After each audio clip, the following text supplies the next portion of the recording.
Here we go, people. Good morning. I love it that you all are here. It is a special day today. For multiple reasons. First of all, you decided to be here this morning, which I think is awesome. Secondly, but less important, it is my birthday today, so we're celebrating a little bit together. As I said, you decided to tune in, and I am thankful for that.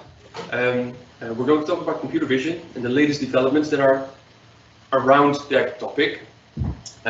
We are now at the Amsterdam Science Park at the BIT office.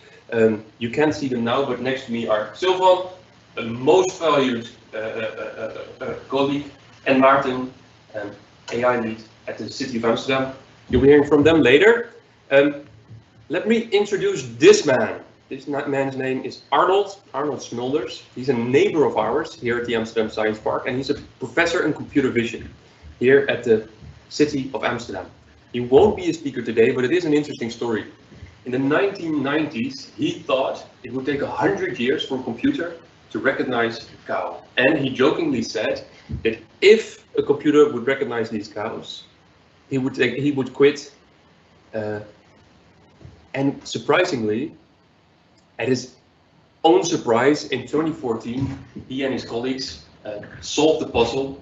They knew how to recognize a cow, and actually 2 years later, he quit and decided, well, to stop his career. So it's going really fast. Computer vision is a fastly growing industry. To take you a little bit through the recent state, this was last month. This is at Tesla, and there's this small group of Tesla fans who are able to get the very first beta version of a new Tesla. And this one now can actually drive you from the very start of your trip to the very destination, even parking, all by itself. It's not without fault, but it's working pretty all right. And the thing is, Tesla famously placed its bets on computer vision. They're not using LiDAR. They're using several kind of sensors, but they used 8 cameras to actually get a car driving. And that is interesting, because you see these innovative breakthroughs throughout the market capitalization of Tesla. What you see here is the facts and figures of Tesla compared to other car manufacturers throughout the year. And what's really wild is in what universe does closure of business, a pandemic, and less driven kilometers actually benefit a high-end car company? Well, you call this the innovation narrative, and that's being boosted by this current pandemic. Firms that are labeled innovators are receiving a valuation that is a multiple of sometimes even 10 times the yearly revenue. And investors appear to be focused on a firm's vision, its narrative about where the company could be in 10 years from now. And that is how Tesla now is valued more than Tesla, Volkswagen, Daimler, and Honda combined. And that despite the fact that Tesla will produce approximately about 400,000 vehicles next year, while the other 4 companies will build about 26 million. So innovation is really important. You see that over here as well. What you can see here is looking back at the 2008 crisis. Companies that invested most in innovation actually outperformed their peers by about 10%. And if you then look 4 years later, they even outperformed their peers by 30%. So therefore, we at BIT believe that the biggest management challenge of the 21st century is to innovate effectively. Technology, we all know that, is growing at an exponential pace. And even though that organizations over time change logarithmically. So you have to find and validate opportunities within the latest developments to actually catch a new technological wave. And that's hard. About 2% of all companies are good in both exploration and exploitation. So you need to work together. We have a couple of steps doing that. First, we inform our clients on what is happening when it comes to new technologies. From there, we try to activate these things and actually prototype and validate whether the technology and the business case is real. And then we optimize, making sure that our clients go from exploration to exploitation, better and better over time. Back to computer vision, we have Tesla. Computer vision has a lot of use cases now. Actually, algorithms are now better than doctors in recognizing skin cancer. Doctors have 91% of all the pictures that they see right, while algorithms now score about 95%. But it's being used widely. Here it's being used to actually see if people, what people get and what people put in their cards. Here, actually, there's analysis of sports and how different athletes are competing. What you see here is computer vision being used in quality control. It's being used for livestock management. It's being used for cattle counting, and it's even being used for forestry management. And we see a lot of these applications constantly for our clients.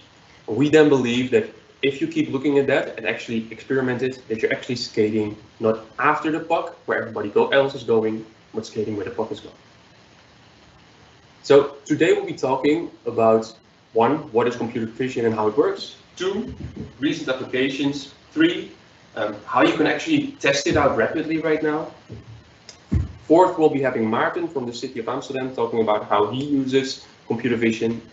And then there's one household thing. If you have questions, do type them in the chat. At the end, I'll be asking the guys to answer your questions. So that being said, Silvan, I hand it over to you. There you go. All right. Welcome everybody. So my name is Silvan. I'm working at BIT, mainly prototyping AI things. I'm also doing a master's in artificial intelligence and applied mathematics, actually.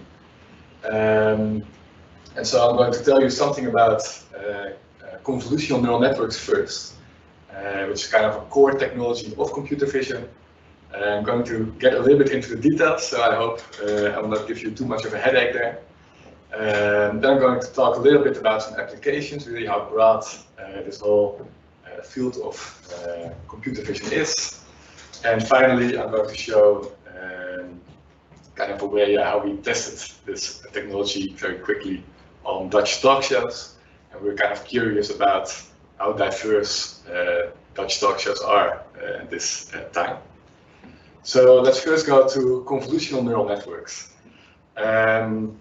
So basically what computer vision is trying to make computers understand what's going on in images. And a technology at the core of this field is the convolutional neural network. And here we kind of see a typical application of a convolutional neural network, where we have some images on the left side, in this case a car. Then we have our model, which is here kind of a black box, and our desired output, which is kind of a description of the object that is in this picture. So we want our model to make this prediction. All right, and the way, so in this model, it's kind of created in a kind of a fixed way, but then we can adapt it a little bit to make it very specific to our application, in this case, saying what object is in the picture. And we make it specific using a lot of data. So here we see a lot of pictures of cars, and we might use these to teach our model, our convolutional neural network, how to make this prediction, what a car is. So let's first take a look at a very simple neural network, and this one is not convolutional yet. In this case, we have our input, instead of a picture of a car, for example, we have 3 circles, 3 numbers, and our output here is 2 circles, 2 numbers. And the model is represented here by kind of the hidden layer in the middle,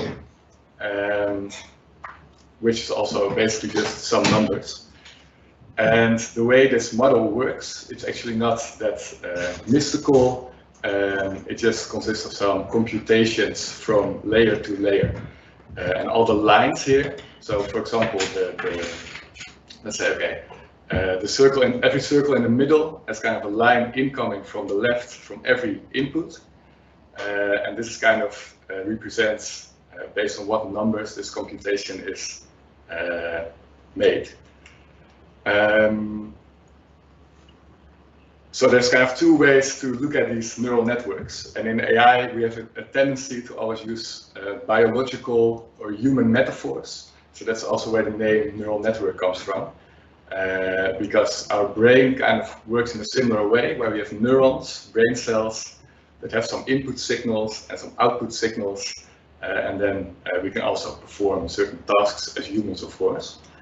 But I like to break the mystery a little bit. And so, as I said, basically what's under the hood is just some mathematical formulas, which are not even that complicated. Maybe it looks a little bit scary, but it's just multiplications and additions in these different layers. And something that will be a bit more important later to notice is that every line in this neural network between these nodes has kind of a parameter associated with, a kind of another number that kind of makes up the specific purpose of this neural network. So I'll come back to that later. So now we move from the simple neural network to our convolutional neural network. And there we want to not input 3 numbers, like in the simple example I showed, but an entire image. But of course, a digital image is also just consists just of pixels, and these pixels also have values. So basically, an image is also just a set of numbers. And in this way, we can just take this as the input of our neural network and apply it to images as well. So you might say, okay, so we take these images as numbers, train our neural network on a lot of data, and then we get our neural network that makes, for example, these predictions about what object is in this image. And in principle, we could do this, but there's a little problem here that makes the normal neural network not really fit for images. And that's because we have all these pixels, we actually have a lot of input nodes and a lot of these lines. And so also a lot of, so as I said, every line corresponds to a parameter of our model. So we have a lot of parameters, which means it takes a computer a lot of time to learn all of these parameters. So it's very inefficient. Right, and so that's the first problem of using the simple neural network. And the second thing is that when people look around in the world, try to recognize objects, for example, what we don't use in this neural network right now is that things that are very local, or kind of we always notice local features if we're looking around. So if you're looking at my face, for example, you will notice a kind of nose here, and maybe the edge of my face around here. But for example, this place is quite unrelated to a place over there, if you take an image. And this neural network right now does not take this into account, that the features that you're looking for to perform visual tasks are often very local. And so this is precisely where the convolutional part of the convolutional neural network comes into play. I won't go into too much detail here, but basically what you do not, so in the picture here, every node in the hidden layer has a lot of lines going in, so it basically looks at all the nodes from the previous layer, but in a convolutional neural network, you would apply the same function to all these local parts of your image. And because we apply the same function all the time, we have a lot less parameters, so it's much more efficient to train these networks. And we really take into account this fact that features in an image are very local and not, so we can make use of that. And now we kind of opened up this black box, and we see what's under there is kind of different layers of looking at local features. So in the first layer here, you might see the edges of the car that are being recognized by this model, and then we add some more layers and it gets more and more abstract, and in the end we get our predictions of the object in the image. And there's some interesting research also to visualize more directly what these layers of the neural network actually are looking for. So this is an example where they did this for a model that looks at faces. So see on the left, the first layer really looks at these edges, for example, at different angles. But when we move to the right, we get more and more abstraction, where in the end we look for entirely different faces. So we go from very simple features that are kind of local to more and more abstract, to where we recognize face in an entire image. Okay, so this was kind of a more dive into the theory behind this core technology of computer vision. And I hope I didn't give you too much of a headache here by all of the details. So let's move into some applications. And actually, Mark already showed some, so we'll go through them rather quickly. So the typical example that I showed is an example of image classification. So what is in an image? And where you would see this applied, for example, is in a photo album on your phone, where images are sorted by topic, for example. Another example is also something you saw a little bit before with the Teslas. So this is called semantic segmentation, where you try to predict to the pixel level what object is there. So the blue here indicates that all these pixels belong to a car. The red is that they belong to a person. So this is very useful for self-driving cars. Another one is pose estimation. So here we try to predict this stick figure that represents the pose of this person. And when we do this very precisely, you might imagine someone who has had an injury and has to go through physical therapy to learn how to walk properly again. You can measure the way they walk and give them some feedback. Sorry. Give them some feedback about the way they walk and let them learn faster to recover. And then there's face recognition, so who is in a certain image. This can be used to open up your phone, for example, unlock your phone. And if you allow me to talk a little bit about myself, this is my bachelor thesis that I wrote a couple of years ago. And it's kind of about an alternative for fingerprint identification, where fingerprint authentication is kind of unsafe because you can quite easily copy someone's fingerprint. Here I looked at the veins inside someone's finger, which you can make a picture of just with infrared light. And then this is also a way to identify someone. And this is a paper that I recently published, which is more in the theoretical parts, where we have two models, which also at the core are again a convolutional neural network, where the red, let's call them robots, the red robot sees an image with a convolutional neural network, sends a message to the blue robot. The blue robot sees 3 images, also with convolutional neural networks, and then has to guess which message the first robot describes. And so we try to let them learn a language to communicate. And maybe an interesting future application to this, really in the research phase, would be a kind of human-computer interface where a human and a computer kind of develop a very functional language together. All right. Now for the final part, I'm going to show you how we can very quickly test these technologies, because these computer vision models are often publicly available. And as long as you don't want to do a very specific task with something more generally used, you can often just apply them very quickly. And this is an example of where I did that. And I want to answer the question, how diverse are Dutch talk shows? So we took some episodes of 5 different talk shows in the Netherlands, and I was kind of curious to see the ratio between men and women, and also the different ethnicities that we see there. So to go through it very quickly, there's kind of 3 different AI computer vision technologies used to do this, and they're all based on convolutional neural networks again to interpret these images. First, we want to kind of detect where faces are of people in the image. So in every frame of our episode, for example. In this case, then we would select the biggest face because it's probably the person that is currently talking in the talk show. Next, we want to predict some features of the face that we detected. So in our case, this might be gender or ethnicity or any of those features.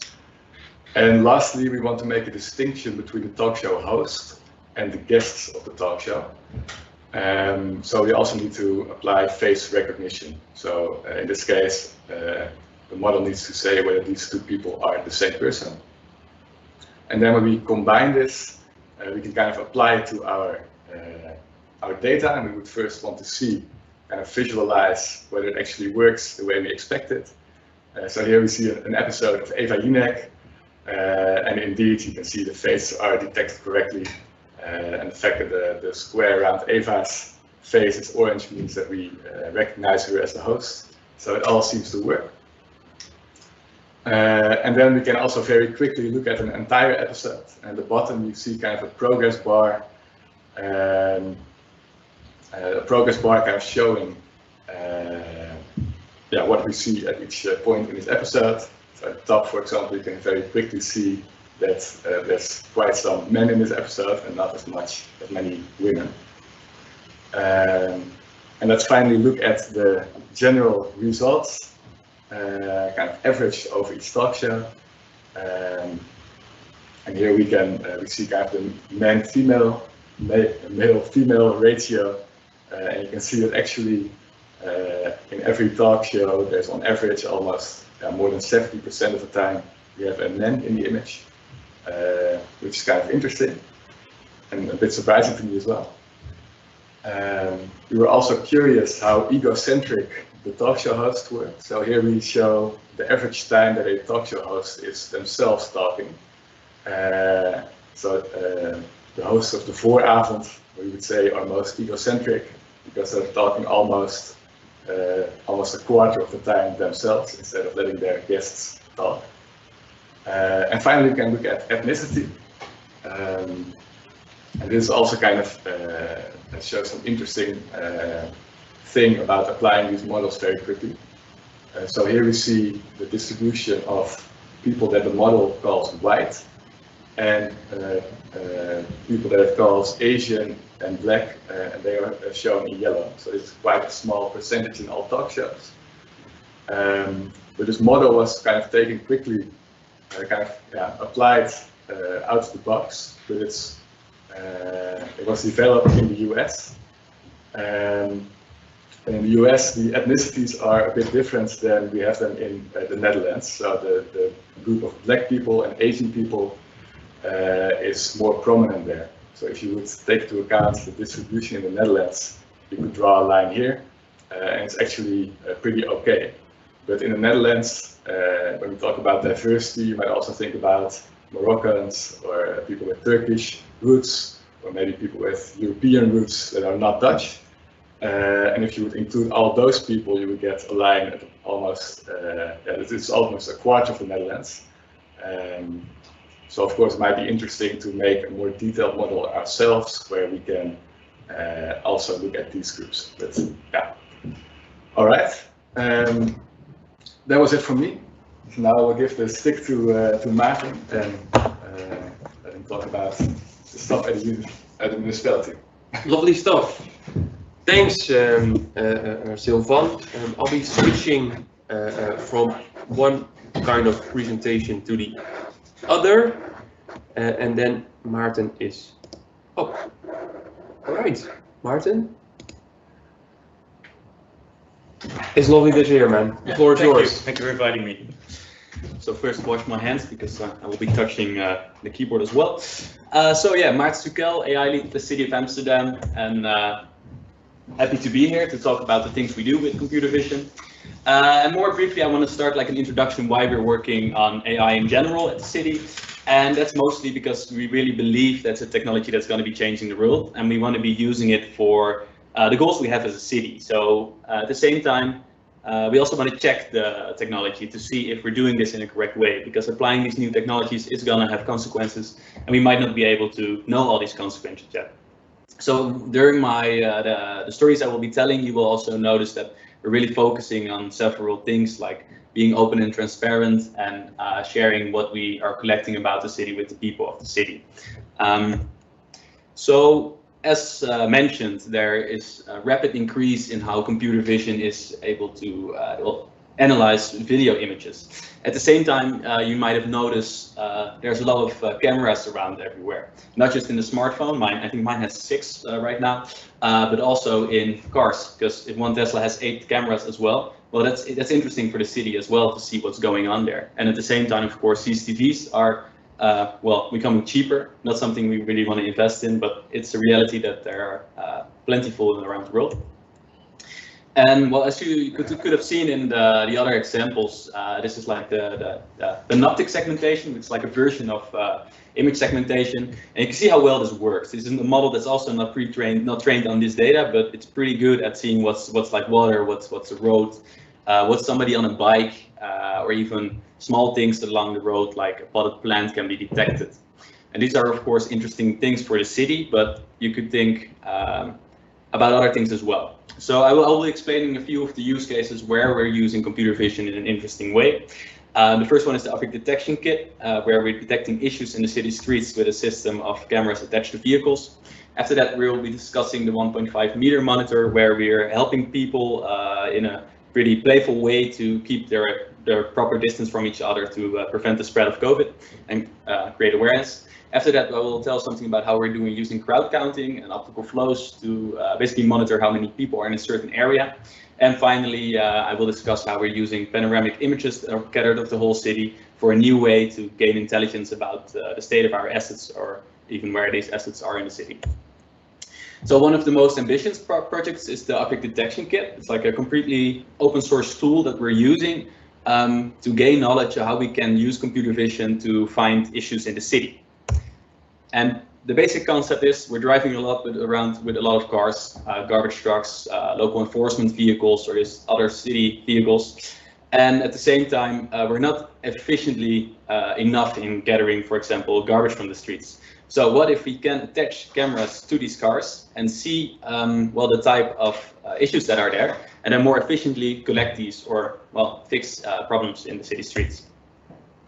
So the model that we created, basically, you could visualize it as something like this. You're driving through the city, and then you're seeing the poles next to the road, which we call the Amsterdammers. You're also seeing Christmas tree, construction sites, garbage bags, filtering out people, their faces and license plates. It's an older version, it's already working a bit better now, but like this is basically what we can teach a camera to see. So the main goals of this project were collecting garbage more efficiently and turning the garbage into resources.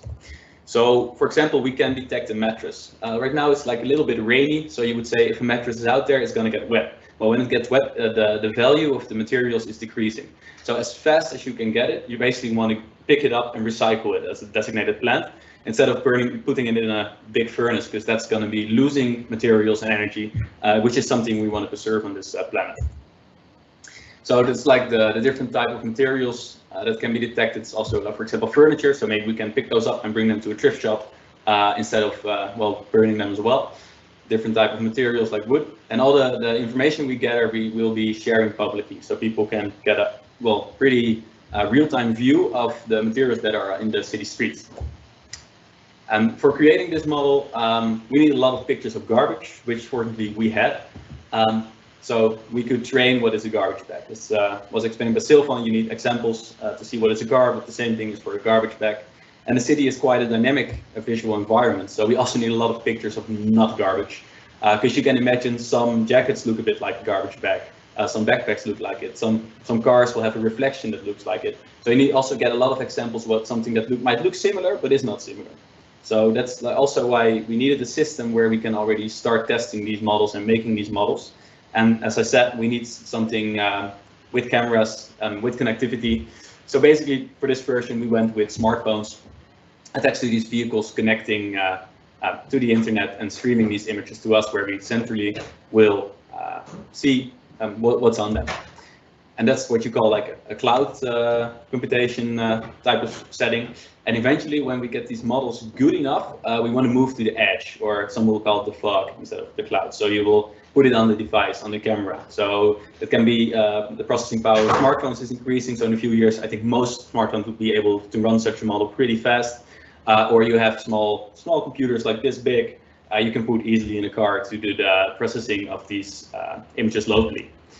So you would turn this camera into a sensor. So it's not recording, it is basically detecting, putting like a red light or a green light on when there's garbage or not garbage, or like a different type of garbage. And of course, when putting this many cameras around, privacy becomes an issue. So already when we're gathering this training data, we're filtering out information we don't need, like license plates and faces, also using the same type of computer vision techniques.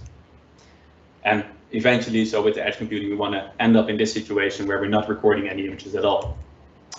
So this is right now one of the use cases we're using it for is detecting like what container wells around the city have something next to it or not. And this is really useful because you can imagine if a big truck comes up to pick up the container from the ground and it's completely surrounded by bubbles or whatever, well, that becomes tricky to pick up. So we can send the other car in advance to make sure that the ones we're going to be cleaning or emptying are clean, so they can be emptied.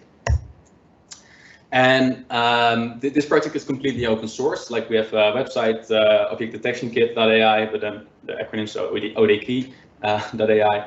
And you can find more information about it and find the complete source code, find the models, whatever. And that's because we believe in this, we're working according to these 6 shared values for, the responsible digital city of the future, where we believe that the systems have to work for the people, have to be open and transparent. And we have more values, but because of the time, I will skip those, but you will see them in the other projects as well. And it's called the Dada Manifesto, where you can also find more information on Dada.city.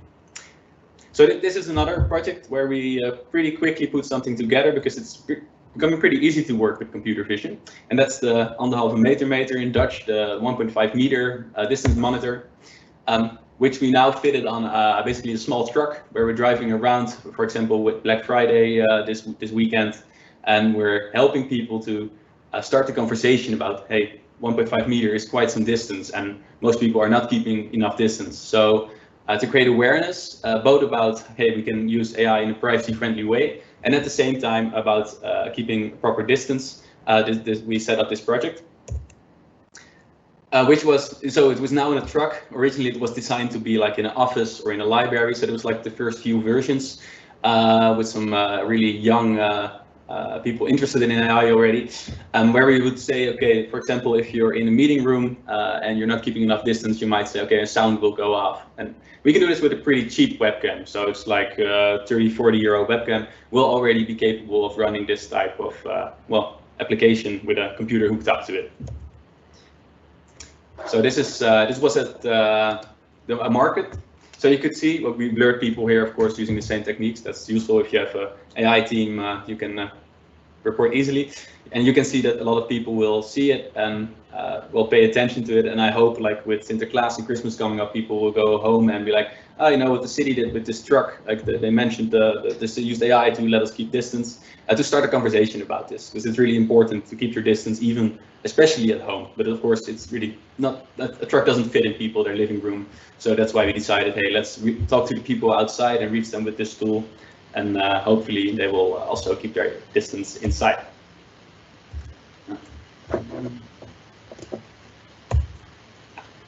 And one of the things we also do for being transparent, we have an algorithm register with the city where we put it in these projects where we are using algorithms that influence people's lives, because we think everybody should have the right to know what's happening, what type of data is being used, what could be potential biases in this.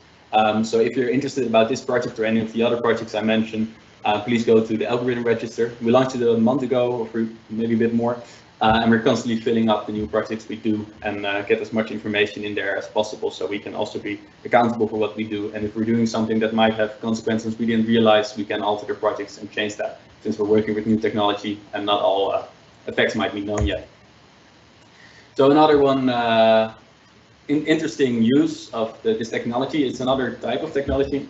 Basically, we're using crowd counting. So getting a picture like this right now would be tricky. We actually set this system up for larger events to see, okay, how busy is it around the arena, how many people are coming in.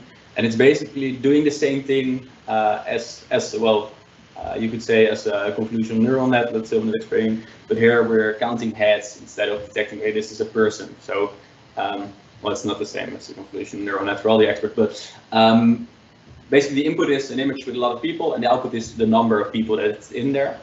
And we also combined the same technology, so we can put a camera back to the entrance of an event, and we're using optical flow to see for every pixel where it is going.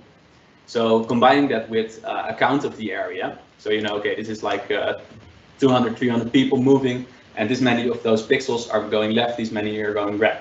So you would know at the train station, hey, maybe we have to open a bit more outgoing or ingoing gates to make sure this movement goes quickly. And of course, right now, these big events are not occurring that much, but it's still interesting. For example, at the Marineterrein, we can count exactly how many people are in this area, like locally processed on the central computer, so nobody's looking at the images, but we know how many people are there, which is really useful to decide, okay, can we still keep a proper distance here, or do we have to close the gate, like, okay, nobody can get in? Because last summer you saw sometimes we had to, well, basically get everybody out of the park because the situation was not safe enough. And hopefully with these type of systems, we can act before that will happen. So we can keep the public space open because we know exactly how many people are there and if they're still keeping the proper distance. So that's also like a use case that we're currently testing out at the Marineterrein. And at the same time, we will inform people coming into this area, okay, this patch of grass is still pretty empty, so maybe don't go sit in front, but walk a bit to the back. There's also a really nice view. So there's these big screens that will show, well, which areas are busy and which ones are not. Another interesting project is the, well, panorama data analysis. Of course, we can also use aerial images for this. But for this example, I want to talk about bicycles and in particularly bicycle symbols. Because they might be around the whole city. And you might think, okay, so maybe some boroughs, these are maintained a little bit less or a little bit better, which I think is very interesting because that's all happening because of reasons that, well, have a really long historical background. Like some areas, people will make a lot of notifications like, hey, please fix this bicycle symbols because I don't know where to go with my bike. So this is really like a whole new way to see the world. We can process these images from the whole city, see where these bicycle symbols are, and also, for example, use another CNN to check if the amount of decay is still okay, like are they still visible. And this will create a whole new way of well, being able to see is the city being maintained in a fair way, like is everybody getting enough attention from their local government and a safe environment to bike around in. So you can see this the detection on the panoramic images. And then eventually we use the, well, basically we're using two images to sort of like a stereo, we're checking, okay, this one is here, this one is here. As you can see in the image, the red line is the front, the green line is the bicycle path, the blue line is the path. Well, if you have two images, we can pretty accurately see what the location of these symbols is and then plot that on a map, like this one. So you can, if you're looking good on this Google Maps, we put in the coordinates, you can see that it's actually detecting the bicycle symbols really accurately. And then we will share this data as well for, well, whatever type of research people want to do, you never know. So also share this data back to the people of Amsterdam. I guess we will also be sharing the slides, I hope, because I will not be reading all of these, but there's like some information about the projects we do, where you can find this data we mentioned. We have a magazine of why we believe that we should work on AI as a local government, and of course the websites I've been talking about where we share information about these projects. Yeah, so that's my part. Thank you for having me, Maarten. Looking forward to the questions. Thanks, man. Thanks for being here. Jens, can I introduce you to just stand around? We have some questions from the people. Nice. So, to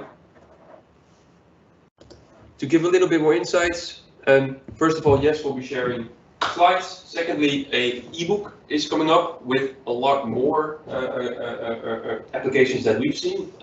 So ebook coming up really soon. And now we do have time for a couple of questions. We've had several, maybe first, you've been working in AI both. Some lessons to start with AI, Maarten. Ooh, I think an important one is basically what you already said, is to start doing it right now, because this is going to be changing the world. And as you said, you want to be where the puck is going and not where the puck's not going.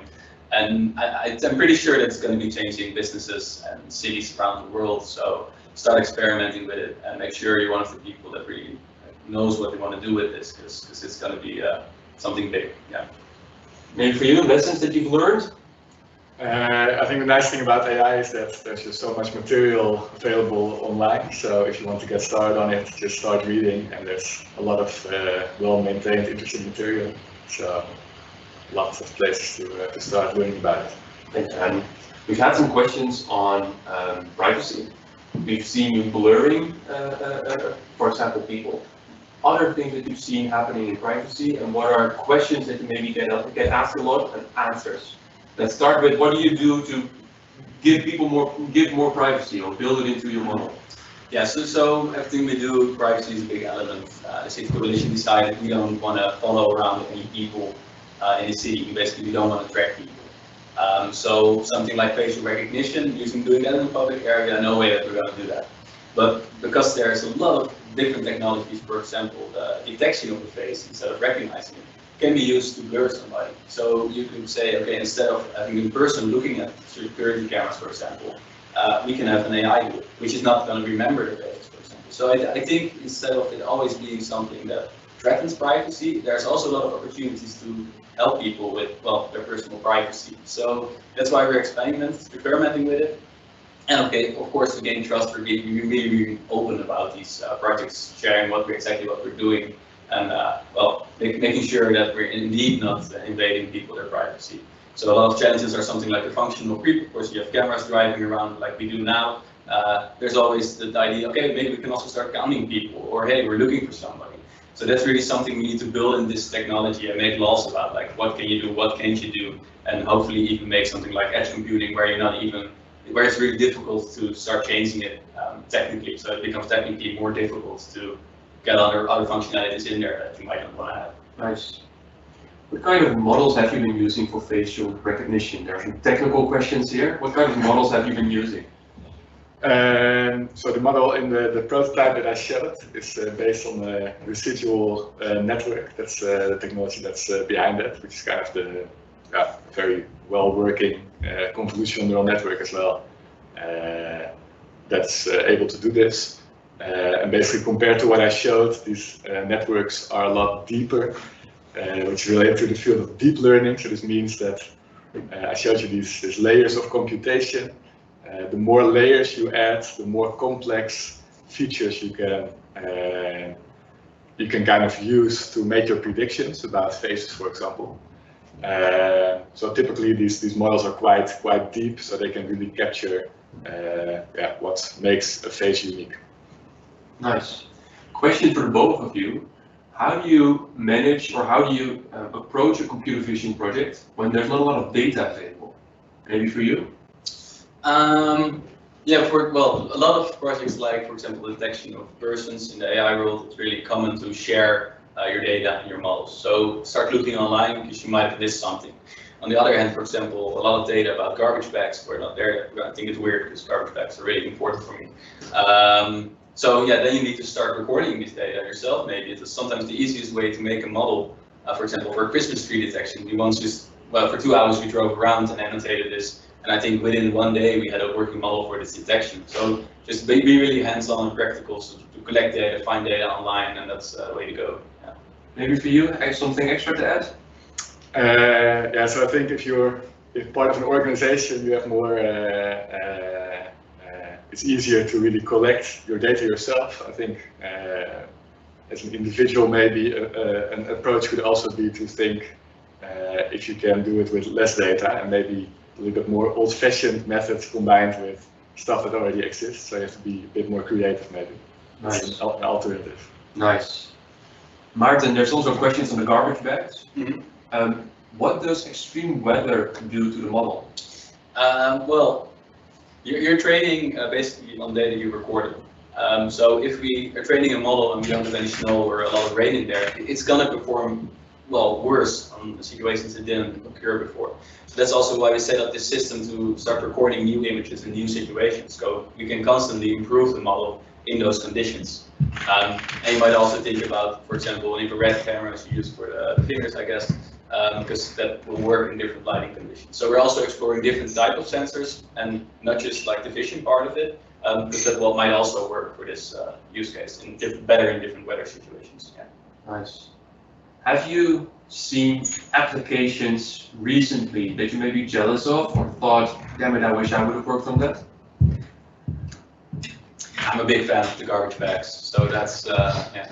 You're the garbage bag man, good. Maybe for you? Yeah, I think a really interesting development is GANs, so models that can generate new images. So there's been a recent video of Arjen Lubach, for example, about deep fakes, where they can generate non-existing people, like pictures of people. I think this is a really interesting kind of subfield of computer vision that I would love to be at the roots of. Yeah, we also have some interesting ones with GANs. We're not doing deep fakes as a government, so don't worry.